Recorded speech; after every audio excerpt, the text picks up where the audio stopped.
A lot of, especially young men out there, and often young women, who think that those images of sadomasochism is just the way sex is, and this can have tragic consequences. You know, as the numbers for dating I know that. show. I know that ad that you were talking about the ripping, and just to give you an idea how much is in the eyes of the beholder, I think it's very hard to tell from that ad if that is. In fact, I thought in looking at that ad that was kind of squealing playfulness, and but certainly it could be interpreted as you said. But I want to get back to what I was saying earlier. Everything from our dreams to our advertising to our high art to our low art to our trash and popular entertainment is the cultural product of this society. This society is sexist. It's racist. It's violent. It's very concerned with turf and male competition. And all of that, it shows up in its cultural product from A to Z. The cultural product of any society is its hotspots, from pictures of bisons on cave walls all the way down to the latest music video. That's what shows up. And if you were to snap your fingers right now and got rid of all the sexist, miserable imagery out there, I promise you tomorrow we'd reproduce it. That isn't Why? the point. The point is to critique it and understand it, because this is actually shaping human behavior. Among other things, it shapes young women's self-image. I talk on college campuses to young women, and pornography is more than entertainment for them, or rather what I call this mainstream, what I call beauty pornography, which is the way that really pornography has spilled over from Playboy Penthouse in my lifetime into mainstream culture. And again, sexuality is wonderful. Female sexuality is the best. But the sadomasochistic imagery and these very reductive, stereotypical images of like penthouse playmates, which, you know, I think don't do justice to how rich and complex female sexuality is. Wait, just one second. These, but it doesn't begin to touch the surface. But the point is that young women say things like, I feel like I'm my boyfriend's second choice after his Playboy. Or I feel like because I've got small breasts and big hips, I'm not really a woman. Or they rip out Playboy centerfolds and they take them to cosmetic surgeons. These are 16, 17-year-old girls. And they say, doctor, I need these breasts in order to feel sexually self-confident, sexually worthwhile. We're in a time where young women have got to be taught that they are sexually beautiful, sexually fine the way they are, so they can take care of themselves in a time of AIDS, sexually transmitted diseases, so they can express their sexuality in real freedom. Do you think that none of this happened before, say, 1959, when Playboy, you know, really took off? There's a difference. Before, say, my childhood, men and women had to go somewhere to get access to pornographic and sadomasochistic images. Now, all you excuse me, I wasn't clear. That's not my question. Do you think that women had bad self-esteem before 1959? Of course, but I think that right now we're in a time of backlash against feminism, which is using ideas about beauty and sex to keep Maybe this is a generational thing, because I can tell you the backlash against women is not it's not new, and it's not your generation. And men will use whatever they want to backlash against women. If you live in a time where we have mass communication, they will use its mass communication. If you live at a time where most of society is illiterate, they'll use everything else at let their me disposal. ask you about this, and this is illegal now. It's not, it has nothing to do with the tools of distribution. And I think that this discussion should go back to the root question. Why are men angry at women? Why do men feel they have to dominate women? Do men feel defensive about women or anxious about the sexual arousal that women cause in them and therefore dominate, or women's own sexual arousal and therefore seek to dominate them? But Marcia, what goes on that produces this cultural product? Because I think it's not that I disagree with you, but I think it's a non-issue. Well, let me show you how it can become an issue. We just saw the Anita Hill hearings a couple of months ago, and we just saw the resolution of a rape trial. And yesterday in the New York Times, there's an article that showed that a judge had finally ruled that systematic pornography in the workplace for minors in an iron foundry was a pattern of systematic sexual harassment. Now, if Clarence Thomas, whatever you think about who was telling the truth, if he did what Anita Hill alleges, he was using pornography not for sexual pleasure, not for sexual expression, which we all agree sexual pleasure is a great boon and blessing. He was using it to keep a woman down on the workplace. And that's why I think your question is relevant. We should look at how sometimes some sexual culture expresses and celebrates human sexuality, and other times, as in the case of systematic pornography in the workplace, now finally the law is recognizing that this can be part of a pattern of not joy, but a pattern of exclusion, domination, silencing.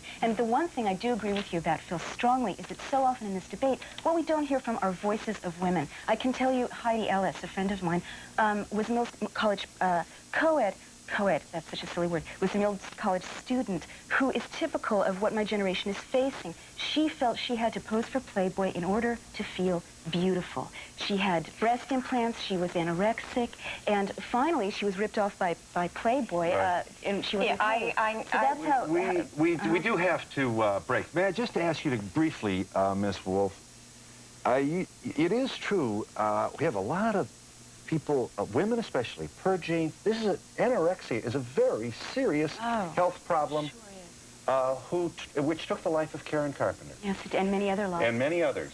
And women do appear, large numbers of women do appear to have low self-esteem. Their breasts are too large, too small, too this, too that, split ends, all of this. So let me just, now, if I could just get this in. Yes, go.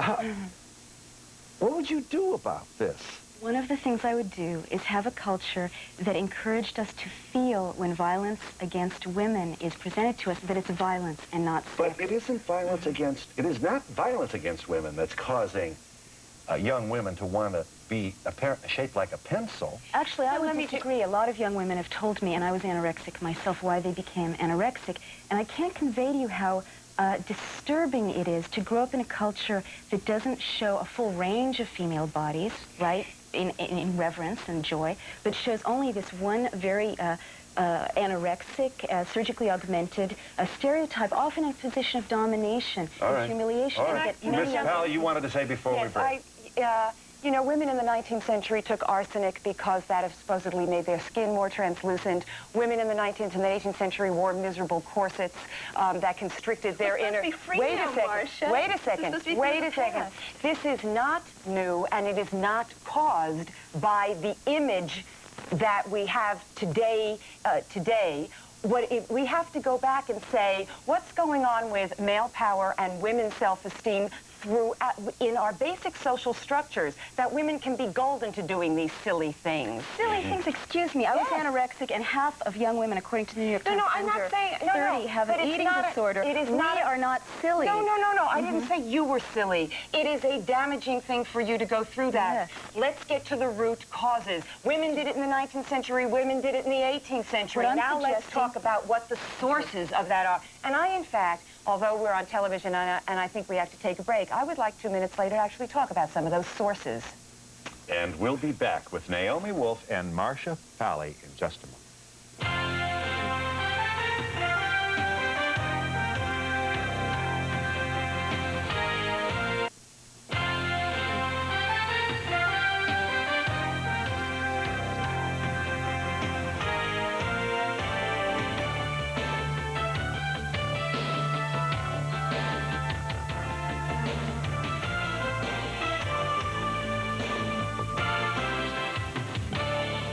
Ms. Paley, you were, or Pally, excuse me. You were... Paley, I'd have more money. That's right. Yes. You were talking about the fact that in the 19th century, women did things to themselves to conform, I suppose, to what the beauty was then considered to be, and they did that earlier and so on. And much more so than men, incidentally, although men also conformed to certain standards of what was considered to be attractive. In the 17th century, men adorned themselves as much, if not more so, than women, and the 16th century as well. I think there's a difference between that and what we see happening today. What I see happening today in this culture, but not only in this culture, is women being used as a commodity. As a commodity. Women have been chattel through most of Western civilization. Where the idea is to make... No, it doesn't, but it doesn't make it dependent on current media. I think now more so, okay, especially. My view is that what you see here is simply women being used to make a buck. You see something more than that. The ad was just one example. And that this type of attitude is what is one of the conducive things to the violence you see committed more in this century than in the past against women. It has become like a natural thing to do almost. People have become conditioned to that. First of all, I have to object to the notion, simply for accuracy's sake, that there is more sexual violence against women than there is today. There is not. Until this century, it was legal to beat your wife with a stick. There are court cases documenting how thick. Still legal to rape your wife. In many states it is. But I would tell you that these increased sensitivity to rape and women's issues in the media actually documents an increased sensitivity to those issues. 100 years ago, you could not raise a peep about incest because it was such a non-issue. No one was even sensitive to it. Halfway there. No, absolutely, we agree here. But you know, maybe I am showing my age because I think that every generation ascribes a particular power to the latest technological invention of that era. We are very, very concerned about the music video and the video. In the last century and for centuries prior to that, people were very, very concerned about what people were reading because the printing press was new and people were becoming literate. We ascribe enormous power to the latest media gadget, whether it's the printing press or the compact disc. And I would like to suggest to you that we still haven't gotten down to what are the sources of male rage against women, male fear of women, and violence against women. We haven't even begun to talk about masculinity, femininity, parenting, aggression, the macho culture that you mentioned. Right. Well, Miss Wolf, you wanted to say. I just wanted to say that I think that we ascribe power to these things because they are powerful, and that what I experience, I don't, subscribe to pornography. I just go to my local mall and watch movies and read the newspaper. And I know that I more often am aware of seeing rape in intense detail, glamorized, than I am of seeing steamy, erotic scenes of mutual consent. And I think that this is leading to a real shift in human consciousness for people of my generation. You must understand that when you see a rape scene when you are 5 or 6, and I'm telling you, I turned on HBO a couple of months ago, and they have a rating that says if something has rape in it. The show I saw had 3 violent, degrading, horrific rapes, and it didn't alert me to it. I'm just saying that this is a culture in which people become numb, they become desensitized. Some research shows that the more men see images of women liking being raped, the less likely they are to believe a rape victim, and that this is a society. I wish that we had a full range of images of culture and female sexuality that showed what consent looked like, what female desire looks like, the fact that rape hurts, the fact that rape leaves lasting scars. I think that I feel less safe in a world where there seems to be some weird ambiguity between what is rape and what is sex. It seems very clear to me. I would like to jump in with some research. In fact, there has been some wonderful research done on the incidence of violence in sexually explicit adult videos. Now this is, we're talking adult videos, we're not talking Calvin Klein. And in fact, there's something like 4.35% of anything that even hints of violence in adult videos as compared to the violence that you can turn on in your local TV station. So in fact, your presentation that there is increasing violence in explicit sexual material, I have to beg to differ with you. The research doesn't show that. The research doesn't show that. I'm talking about movies, 9.5 Weeks, Blue Velvet, whatever you just, MTV videos, Women in Chains. All I'm trying to say is that if you grow up seeing more women in chains than women free and being sexual, you internalize this sense, and this is what we're seeing in 17-year-olds, 16-year-olds, where there is a rise in boys' violence against their girlfriends, where kids are confused about, well, what is a normative behavior in a sexual relationship? May I just try this? The Soviet Union, for more than what used to be the Soviet Union. Commonwealth. Yeah. Here, we're coming at you now. Okay, Vladimir. All right, stay awake, even though I'm asking the question. Now, we're coming at you here.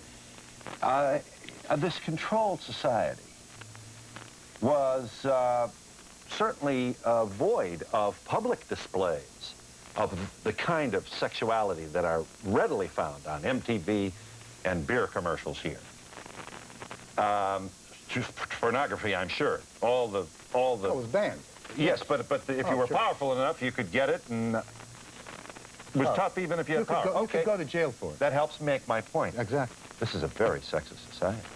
A very sexist society. And sexually violent society. Let me add some statistics to that. I think you have to realize that rape, incest, wife battery have been flourishing for thousands of years before anyone had a commercialized image to show him how to do it. It doesn't come from the image. In countries where there is no pornography, no sexual imagery, and no Western music, since rock and roll is the other supposed source of all the... The men still drag the women around by the hair. Think of Saudi Arabia and Iran, not exactly societies with strong women's rights records or low rates of violence against women. They have very high rates of violence against women. In the sense of beating?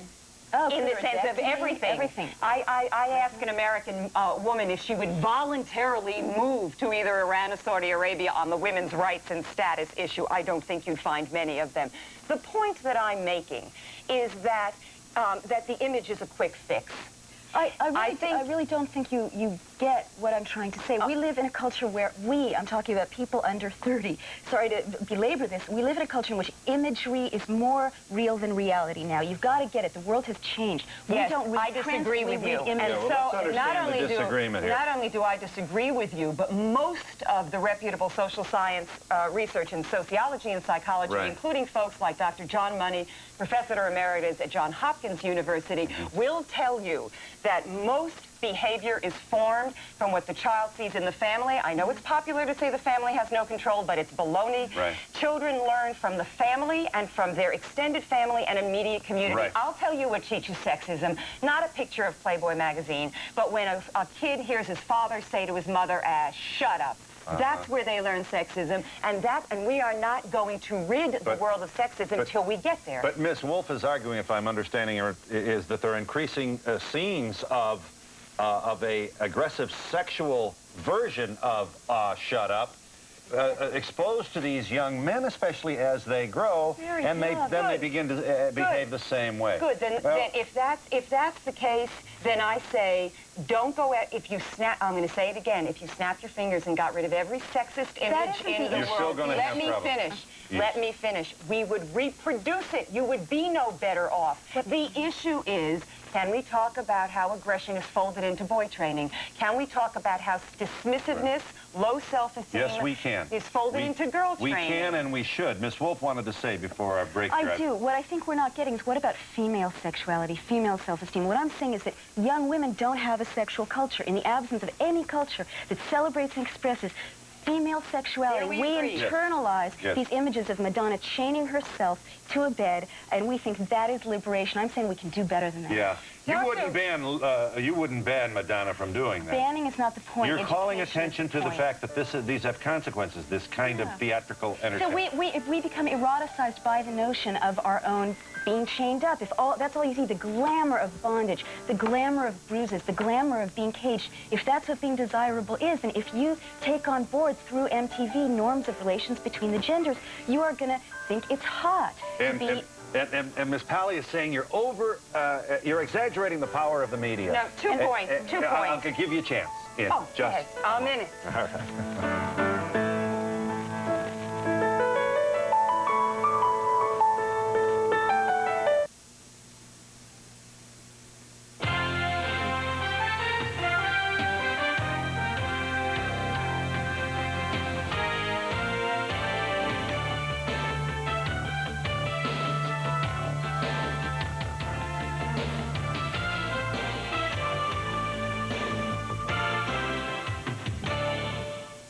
Everyone has agreed that violence against women is certainly on the increase. No, we haven't. But you don't think so? I don't think it's on the increase. But it doesn't have to be, Phil. It's bad enough. Whatever levels we have of violence against women and sexism in our society now. You're going to have a hard time explaining that to the people who work at battered women's shelters. I think they're everywhere. No, we're agreeing. It's bad enough. But there's no evidence that it's increasing. What we know is that reporting is increasing, but I don't care if it's increasing. The culture is increasing, and that's a form of psychic violence. Even if it's the same, let's use the time now. How'd we get here? We are agreed we don't want to ban movies, we don't want to confiscate or throw the projectionist in jail, and we don't want to lock up the playwrights, the cinematographers. Where do we... I think the issue of childhood and attitudes and how we raise boys to think about girls and the large number of young males who think that when a girl means no, she really means yes, or pretty soon she will, all I got to do is keep making her warm. This is a very incendiary issue, and it exists on college campuses. I've heard young men say this. Yeah. She really means yes. She does. So how do we get here? Talk about this. The first step, of course, is education, and that's why I think it's so important to understand that if you're getting your primary education from images that say she really wants it, no means yes, she really wants it no matter what she says she wants, that you're going to have a tragic lack of communication, to say the least. But I also think that we should recognize that sometimes crimes are committed against women, and that we as a society don't begin to prosecute sex crimes against women. We've just seen two huge defeats in our own country where, whatever you think about the outcomes with Anita Hill and William Kennedy Smith, it's clear that women don't feel confident. I don't feel confident, if God forbid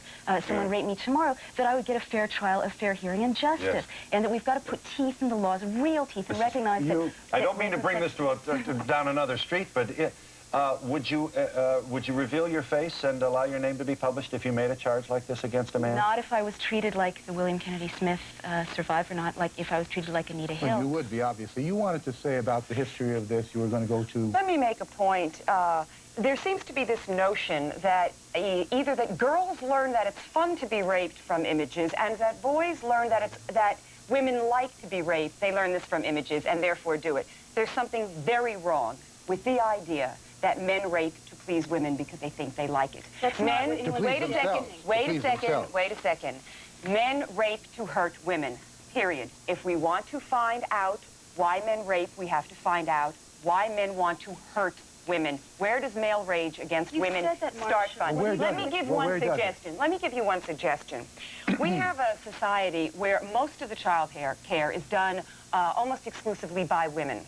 It's still true, and it's certainly been true in our history. That means that all of one's desires as an infant, for warmth, for holding, for cuddling, for food, is foisted on the female figure, and all of one's anger, when you are not immediately held, fed, warmed, changed, is also foisted on the female figure. I would argue that we will not get to the root of male anger against women until we have not only mom away from the crib 50% of the time, but dad at the crib 50% of the time with newborns. Marcia, I agree with you, but I have to step in here. What you're saying then is male anger begins because when I'm a tiny cradle. Well, why isn't there female anger against women for the same reason? Absolutely. There is.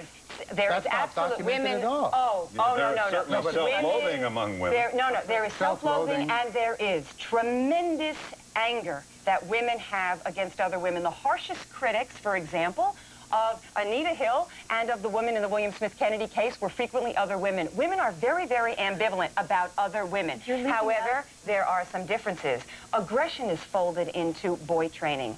So if you add the rage that all children have about the female figure, and then you add to that aggression as an acceptable, even manly way to express frustration, which boys are taught and girls are not so much taught, then I think you have a recipe for wife battery and rape. Ms.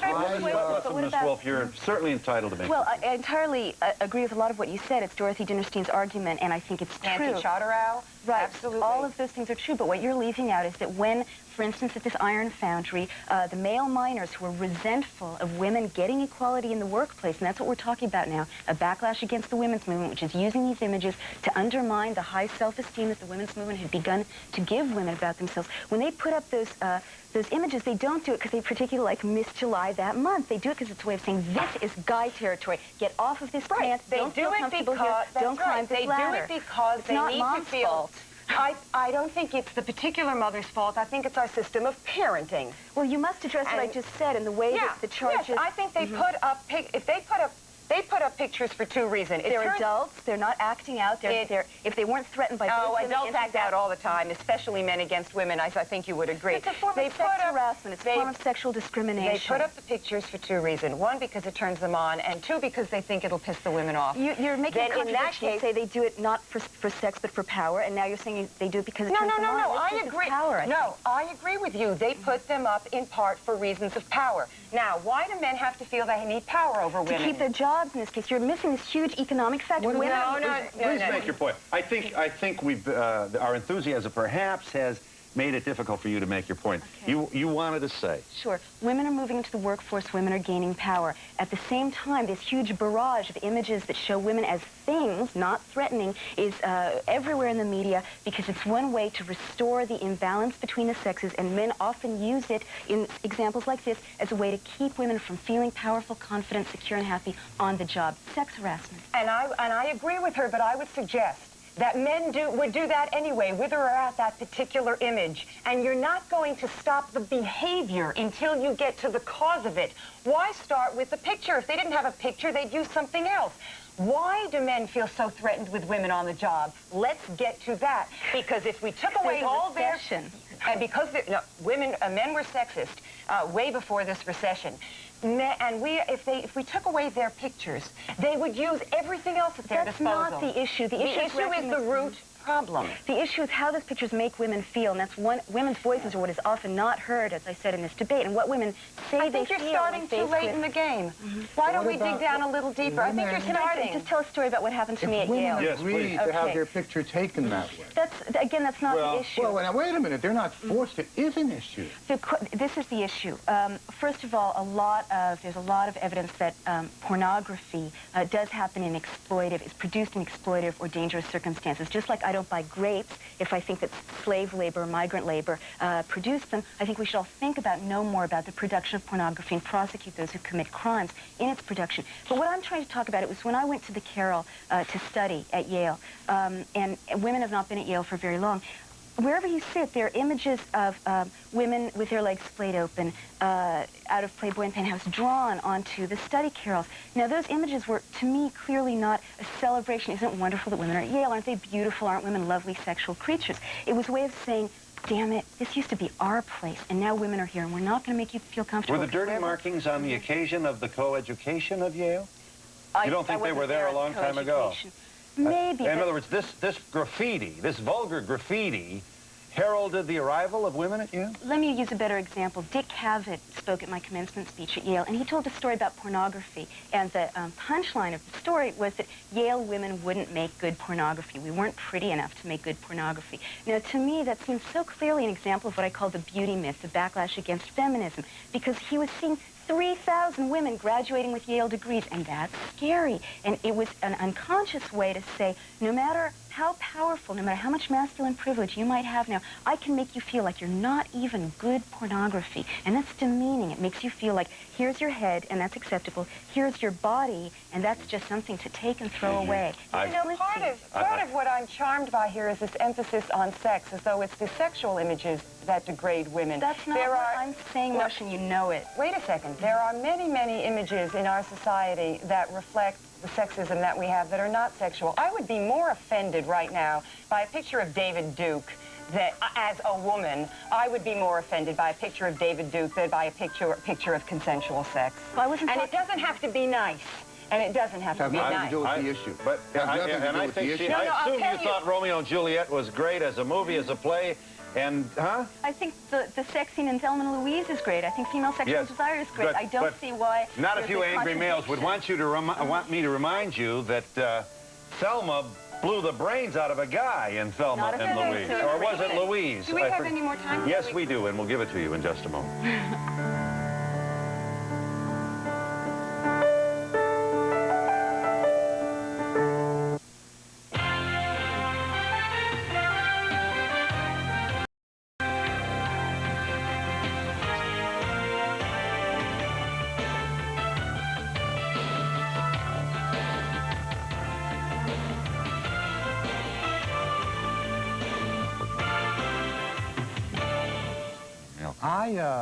I really want to go back to this issue about parenting and the fact that supposedly male rage against women comes from women only, or mainly, taking care of children from day one through daycare and so on, and since they're the ones who say, can't do this and you can't do that.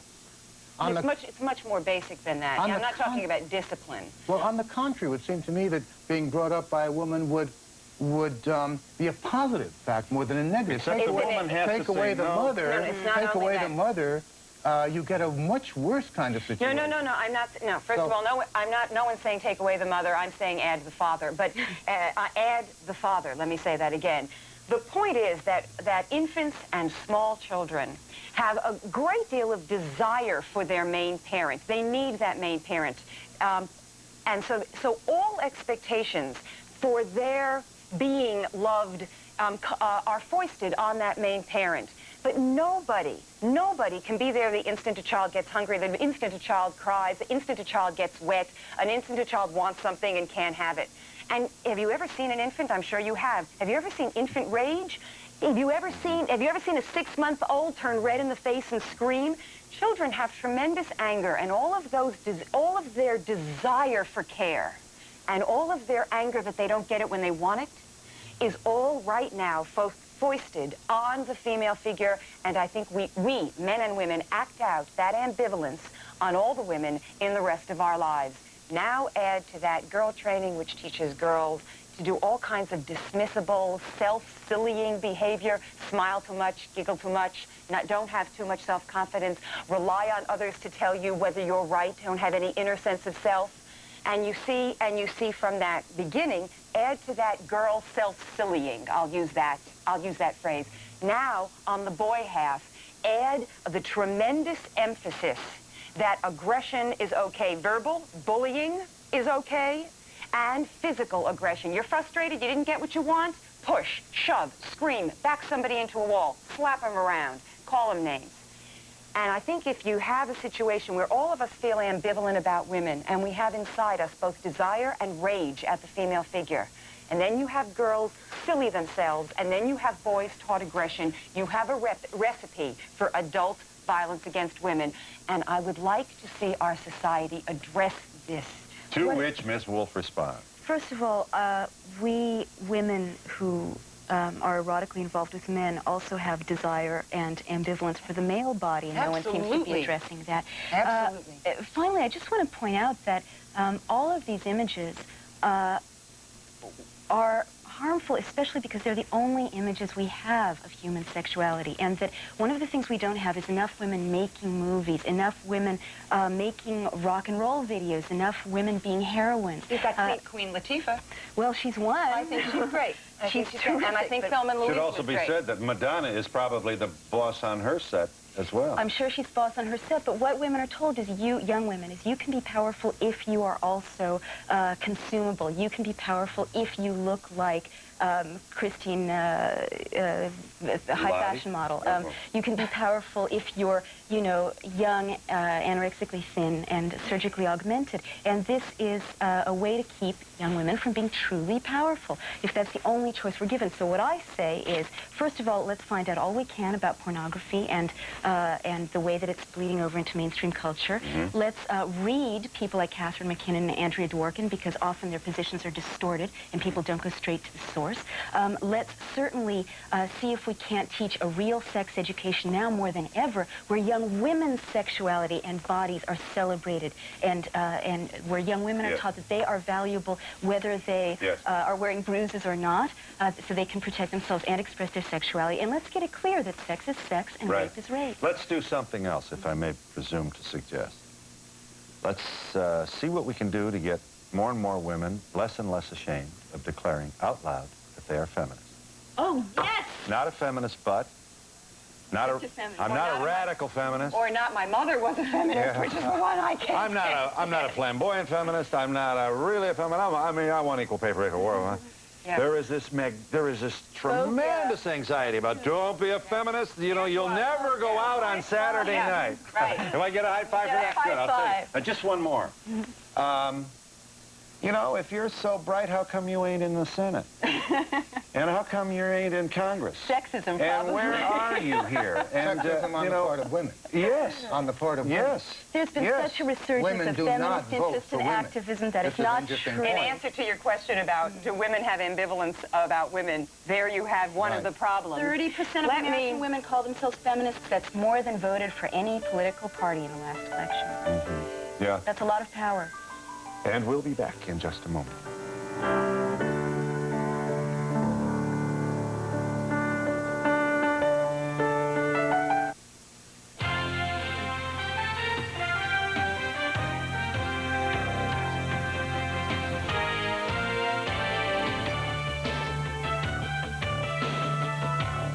a Pozner Donahue transcript, send $3 check or money order to Burrell's, Post Office Box 7, Livingston, New Jersey, 07039, or call 1-800-777-TEXT. 1 minute left. What is your recipe to start combating this violence against women? Do you have a... Get to the root of the matter. The cultural product of any society is the upchuck of what goes on inside it. Get to the root of the matter. Otherwise, you're just whistling Dixie. You're flattering, if you go after the cultural product, you're flattering yourself to thinking you're doing something. It's a superstructure. And you want to go to the... You're flattering yourself to thinking you're doing something by going after the images. Get to the root of the matter. Otherwise, you're just flattering yourself thinking you're being effective. And I think we need a third wave of feminism, especially to engage young women so that we can intervene and make some of our own images and say our sexuality and our beauty and our pride is more than whether or not we fit into the Swedish ski team. And I would agree with that. Say that our sexuality is our beauty rather than the other way around. Well, we have time only to thank some very, very informed people who care very much about their sisters and their brothers as well. I speak of Naomi Wolf and Marcia Pally. And Vladimir joins me in thanking you and our viewers, and we'll see you till next time on Pozner and Donahue. Thank you. Thank you.